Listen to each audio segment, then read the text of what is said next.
భారతీయ జనతా పార్టీలో భారీ మార్పులు రాబోతున్నాయి. వాస్తవంగా మొన్నటి ఎలక్షన్‌కి 6 నెలల ముందే అధ్యక్షుడి పదవీ కాలం పూర్తయిపోయింది.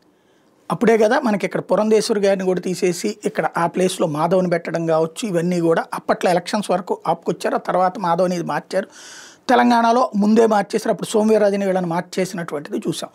బేసిక్‌గా ఎలక్షన్స్ ముందు మార్పులు అన్నటువంటిది ఒక ఆస్పెక్ట్ జరిగినాయి. ఎలక్షన్ తర్వాత కొన్ని మార్పులు చోటు చేసుకున్నాయి. అదే సందర్భంలో ఇప్పుడు రాష్ట్ర వ్యాప్తంగా ఇది దేశవ్యాప్తంగా అన్ని రాష్ట్రాల అధ్యక్షుల ఎంపికలు పూర్తయిపోయినాయి.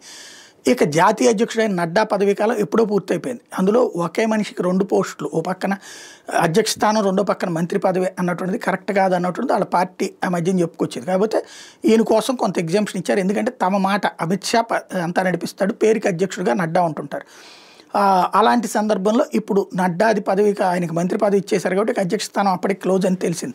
కానీ ఈ లోపు ఢిల్లీ ఎలక్షన్ అని, హర్యానా ఎన్నికలని చెప్పి మహారాష్ట్ర ఎన్నికలని, బీహార్ ఎన్నికలని ఆపుతూ వచ్చారు. ఇప్పుడు బీహార్ ఎన్నికల్లో కూడా విజయం సాధించినటువంటి నేపథ్యంలో నడ్డా ప్లేస్లో కొత్త అధ్యక్షుడి ఎంపిక త్వరలో జరగబోతుంది. అదే సందర్భంలో ఓ 3-4 మంత్రుల్ని రాష్ట్రాల యొక్క పార్టీ బాధ్యతలు అప్పచెప్పి రాష్ట్రాల్లో ఉన్నటువంటి కొంతమంది నేతల్ని మంత్రివర్గంలోకి తీసుకుంటారన్నటువంటి ప్రచారం కూడా జరుగుతుంది. ఏం జరుగుతుంది ఈ మార్పు చేర్పులు అన్నది చూడాల్సి ఉంది.